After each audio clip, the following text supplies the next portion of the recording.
Salut tout le monde, c'est Catherine. Je suis coach santé avec une spécialité pour la maladie de Lyme. Et puis, il y a beaucoup de gens qui me contactent par rapport à des symptômes, peut-être, ils sont pas sûrs, ils savent pas, est-ce que ça pourrait être la maladie de Lyme?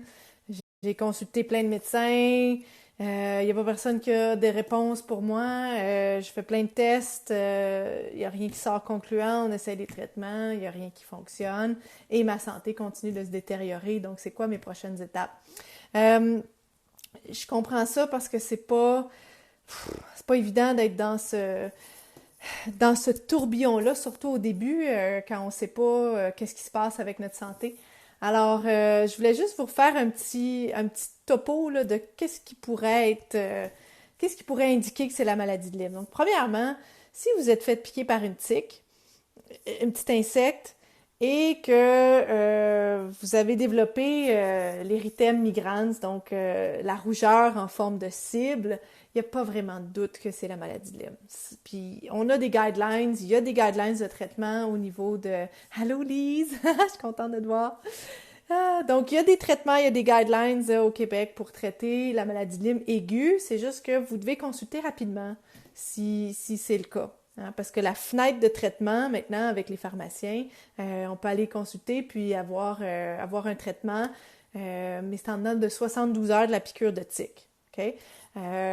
Des fois, ce que ça peut donner au début, c'est des symptômes là, comme si on avait une grippe en été, là, des douleurs musculaires, on fait de la fièvre, on se sent pas bien, on a des malaises. Alors, consultez rapidement si c'est le cas. Où est-ce que c'est plus problématique? C'est si ça fait longtemps que c'est en vous et que là, la maladie de Lyme, c'est un complexe d'infection. C'est plein de bébites, c'est des pathogènes qui s'insèrent un peu partout dans les tissus. Ça va vraiment partout. Parce que son objectif, là, c'est de se cacher du système immunitaire. Puis tant que les bactéries ils demeurent en circulation sanguine, ils sont vulnérables pour se faire attaquer par le système immunitaire. Fait que son objectif, c'est de rentrer dans les tissus pour se cacher du système immunitaire. Alors, la plupart des gens qui viennent me voir ou qui sont en questionnement, souvent, ça fait beaucoup plus que 3 mois qui auraient peut-être eu une piqûre de tique. Il y a du monde qui ne s'en rappelle même plus d'avoir été piqué par une tique. Ou qui, je dis, c'est pas que ça ne rappelle plus, ils s'en rappellent pas, ils n'ont pas eu connaissance. Hein. Puis ça arrive bien souvent parce que la tique, ben, elle a un petit anesthésiant dans sa salive quand elle pique, fait qu'on le sent pas. Puis il y a juste 50% des gens qui vont faire une rougeur, un érythème migrans. Alors, souvent, ça passe inaperçu.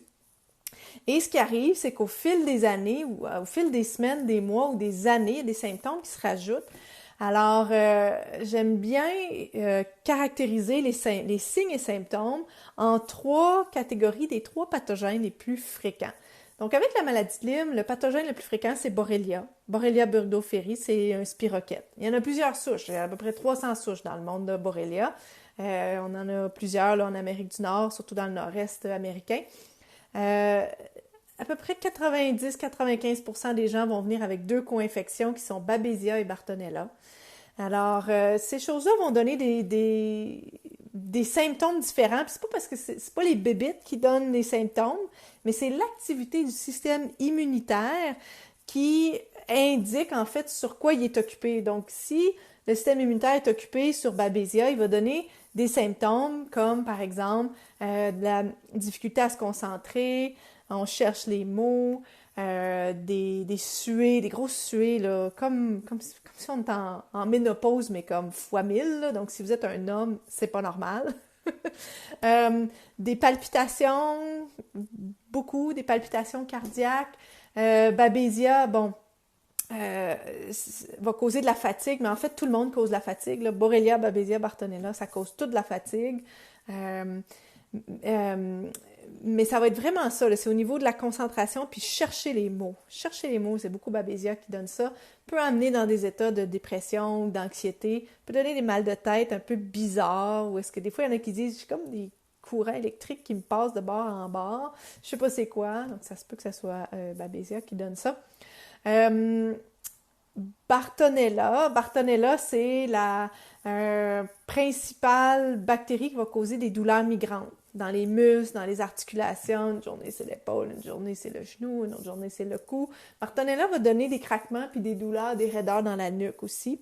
Bartonella va donner des genres de vergetures. C'est bizarre ce que ça fait sur la peau. C'est comme si ça attaque. Ben, ça attaque en fait les petits vaisseaux. Ça fait des vasculites, donc de l'inflammation au niveau des petits vaisseaux. Puis ça peut donner des vergetures comme une femme enceinte qui a eu un peu c'est ça, en anglais on appelle ça des stretch marks. Mais ça, puis des fois, là, d'une journée à l'autre, il y en a des nouvelles qui apparaissent, puis ça peut être paniquant là, de voir ça arriver. Autre chose que Bartonella peut donner, outre la fatigue, puis la difficulté à se concentrer, des maux de tête, mais plus intenses que Babesia, puis plus localisés aussi, et des problèmes urinaires. Des problèmes urinaires, donc la vessie qui est un peu comme irritable, comme si on avait une infection urinaire, mais quand on fait des tests, on ne le détecte pas vraiment, il n'y a pas d'infection. Mais on est toujours rendu aux toilettes avec des petits... bon, des fois, c'est des petites quantités. C'est comme si la vessie était irritée. Mais en fait, ce qui se passe, c'est que Bartonella elle s'insère dans la paroi de... Salut Christian! Bartonella s'insère dans la paroi de la vessie, donc ça va causer une genre d'inflammation, puis ce qu'on appelle une cystite interstitielle, qui n'est pas évidente à diagnostiquer, qu'il n'y a pas vraiment de test pour ça. Mais je sais que la plupart des gens, en fait, que je connais, puis à qui j'ai enseigné bon, le protocole, qui prennent un traitement pour Bartonella, les gens qui avaient un problème avec l'urine, la vessie irritable, ils me disent « Wow, j'urine beaucoup moins souvent. » Je ressens beaucoup moins de pression au niveau du bas-ventre. Je suis capable d'aller dans un centre d'achat sans comme tout de suite localiser les toilettes. Juste le fait de sortir de la maison, des fois c'est un exploit, puis c'est parce qu'on regagne de la liberté. Donc ça, c'est Bartonella. Babesia, pas Babesia, Borrelia cause de la fatigue, beaucoup de fatigue. Les douleurs musculaires, les douleurs un peu comme la fibromyalgie. Coucou Christian! Je pense qu'il y a un délai entre le temps que vous écrivez puis que je vois vos trucs arriver, mais merci d'être là, je suis contente de vous voir. Je vais juste faire une petite sensibilisation aux gens qui sont encore en train de se poser des questions. Qu'est-ce qui se passe? Pourquoi ils ont des symptômes dans toutes les systèmes du corps, puis on fait des tests, puis on voit des spécialistes, puis on voit plein de médecins, puis on se fait dire, on trouve rien, on essaie des tests, des traitements, il n'y a rien qui fonctionne.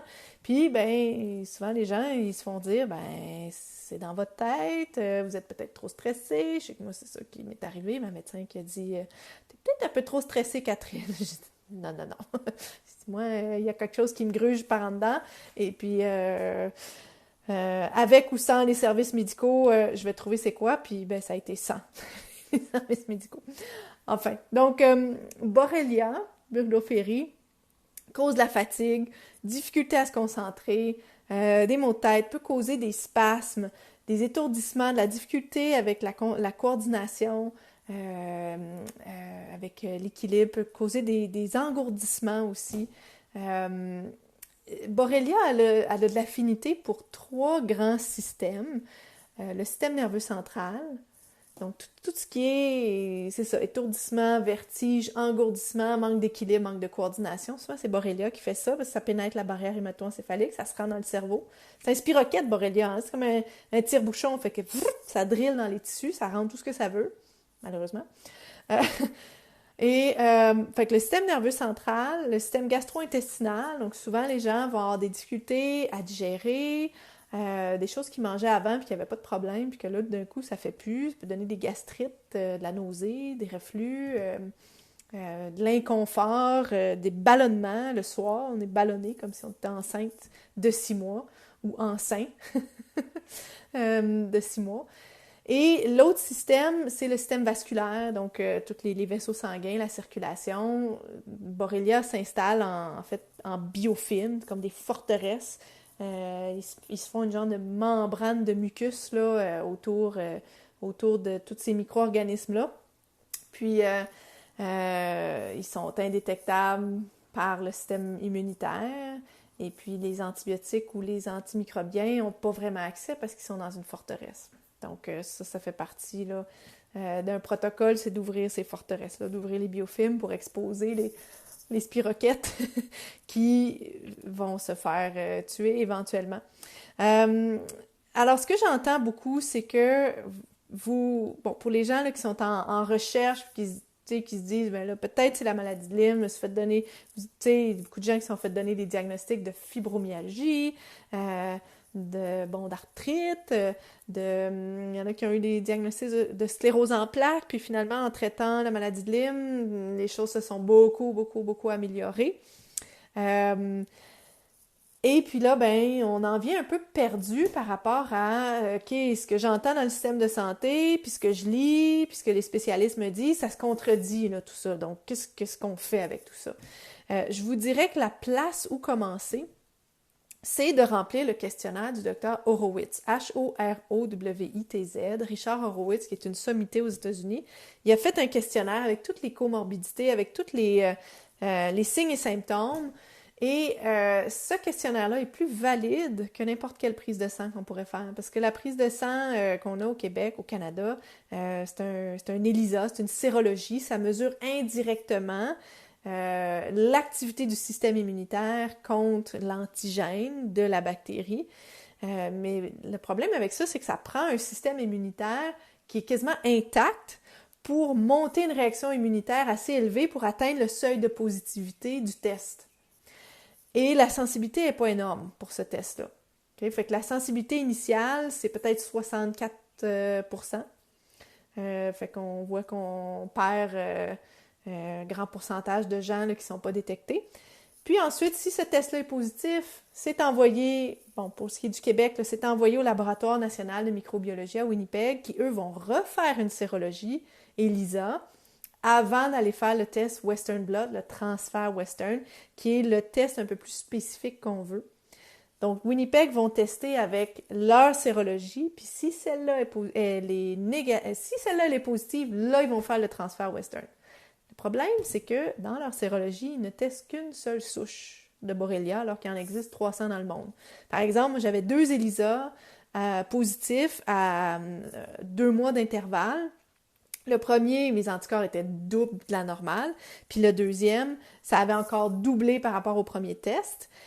Mais Winnipeg revenait toujours négatif. Fait que ma médecin a dit, ben, c'est un faux positif. Mais je dis, c'est pas un faux positif. Les anticorps doublent, puis ils montent. Là. Le système immunitaire est occupé à quelque chose. Mais c'est ça, la réalité au Canada, c'est que le gatekeeper, là, ce qui nous garde d'avoir le Western Blot, c'est leur deuxième trousse à Winnipeg pour la sérologie. Donc, si quelqu'un arrive à avoir un Western Blot au Canada, appelez-moi, dites-moi-le, parce que vous êtes c'est rare, de toutes les histoires que j'entends. Alors, c'est ça. Vraiment, la première étape, c'est le questionnaire de Dr. Horowitz. Si vous y tenez à faire une prise de sang, un test, il y a le laboratoire Hygienex en Californie qui le fait pour à peu près 250 $ US. Ou ici à Sherbrooke, Prélève qui envoie des tests en Allemagne. Ils testent pour un petit peu plus que Borrelia. Ils testent pour les co-infections. Ça coûte à peu près 1000 $, puis il y a un médecin là, qui interprète les tests avec vous. Moi, j'ai pas fait affaire avec Prélève, mais ce que j'entends des gens qui ont fait affaire sont très satisfaits des services. Moi, j'ai fait affaire avec Hygienex, puis la plupart des gens là, que je coach font affaire aussi avec Hygienex. Juste par la simplicité, là, puis bon, évidemment le coût, parce qu'on veut garder les sous pour les traitements. Ça faut pas se le cacher, là, les traitements d'une maladie de Lyme chronique, c'est dans les 5 chiffres. Alors, voilà. C'est ce que je voulais faire aujourd'hui, juste ramener une sensibilité. Les connaissances médicales en ce moment, pour tout ce qui est au-delà de la phase aiguë, là, sont pas à jour. Moi, toutes ces connaissances-là, c'est 18 mois de recherche, d'expérimentation personnelle aussi. C'est toutes des choses que j'ai prises dans les livres, les experts de Lyme, des articles. Mais dans le mainstream médical, allô Josiane, dans la communauté médicale mainstream, c'est pas des connaissances qui sont accessibles encore, malheureusement, parce que ce qui arrive avec le modèle médical, c'est qu'on arrive avec un problème. Mettons, quelqu'un arrive puis son problème principal, c'est des maux de tête. Bon, ben, le médecin va se concentrer sur le mal de tête. Salut, Guylaine! Le médecin va se concentrer sur le mal de tête, puis on va essayer des traitements, puis on va faire peut-être des tests, puis on va référer en neurologie. Tu sais, quand les médecins ont seulement que 15-20 minutes pour voir les patients, ils n'ont pas le temps de faire une revue générale. Mais avec la maladie de Lyme, faut voir comme le global picture. Il faut faire une revue générale. Puis l'indice là, que je vous donne, si vous êtes quelqu'un qui cherchez qu'est-ce qui se passe dans votre corps, c'est que quand vous avez des symptômes dans tous les systèmes à peu près du corps, que vous avez vu plein de médecins, des spécialistes, vous avez fait plein de tests, vous avez essayé des traitements, puis qu'il n'y a rien de concluant, il n'y a rien qui fonctionne, puis que les médecins disent, ben on ne sait pas ce que vous avez, c'est peut-être de la fibromyalgie, de la fatigue chronique, puis vous savez en dedans de vous, là, c'est comme, non, il y a vraiment quelque chose qui ne marche pas, là. Il y a vraiment quelque chose, parce que bon, on connaît notre corps quand même. Moi, je vous invite à faire confiance à votre intuition. Trop souvent, j'entends des gens qui ont perdu confiance en leur propre intuition, qui savent plus, ben là, c'est dans ma tête, il y a peut-être raison, le médecin, je suis peut-être folle. Hein? Donc, faites confiance en votre intuition et attendez pas après le système médical. Prenez action. Moi, c'est ce que j'ai fait, puis j'ai sauvé mon cerveau en faisant ça, puis je me suis guérie en à peu près un an, un petit peu plus un an et un mois là, de traitement avec un protocole que j'ai créé de toutes pièces. Puis c'était une maladie de Lyme chronique. Moi, je l'ai pognée en l'an 2000 en Australie, là. Puis je me rappelle d'avoir eu la tique ici, je l'ai enlevée dans une panique, mais j'avais juste 20 ans, fait que je savais pas ce que ça pouvait faire, moi, cet insecte-là. Puis pendant 3 semaines, j'avais eu un gros rash ici, comme si on m'avait donné un coup de poing là, dans le thorax. Donc, en rétrospect, j'ai eu tous les symptômes de primo-infection, là, comme une grippe d'été musculaire, tout ça. Fait que ça a été dormant pendant 16 ans. Puis c'est ressorti il y a 2 ans, en juin 2016. Alors, ça a été toute qu'une descente aux enfers, puis là, j'en suis remontée, puis depuis presque un an maintenant que j'aide d'autres personnes qui ont la maladie de Lyme ou qui sont pas certaines, puis qui savent pas trop. Alors, mon objectif, c'est vraiment d'aider les gens à sauver du temps, de l'argent puis de la santé. Parce que moi, ça m'a coûté 75 000, la maladie de Lyme, puis si c'était à refaire, ça serait pas mal moins cher que ça serait le quart de ça. Avec toute l'expérience, puis les raccourcis que j'ai acquis. Donc, voilà, je voulais vous donner juste peut-être une clarté, là, si vous reconnaissez là, dans ces signes et symptômes-là, il y a peut-être puis que vous ne trouvez pas de réponse dans le modèle médical. Moi, ce que je dis aux gens, c'est d'arrêter de se choquer par rapport aux failles du système. Parce que oui, c'est frustrant là, parce qu'on paye full d'impôts, puis on voudrait que ça avance un petit peu plus que ça. Mais plus vous passez du temps à être choqué par rapport aux failles du système, vous perdez cette énergie-là qui devrait être disponible à la guérison, puis vous perdez du temps aussi. Puis éventuellement, ça peut coûter un petit peu plus cher. Donc voilà, j'espère que ça vous a aidé. Si vous avez des questions, postez-les en bas du vidéo ici. Ça va me faire plaisir d'y répondre. Mais il faut y penser dans à peu près la maladie de Lyme, il faut y penser comme diagnostic parce que c'est prévalent partout là, maintenant avec le réchauffement climatique. Ici au Québec, les régions de la Montérégie, Granby, bon, Haute-Yamaska, Brome-Missisquoi, Outaouais sont les régions les plus problématiques et ça s'étend de plus en plus aussi au Québec. Donc voilà, j'espère que ça vous aide. N'hésitez pas si vous avez des questions. Donc je vous souhaite une belle soirée du jeudi 28 juin. À bientôt! Bye bye!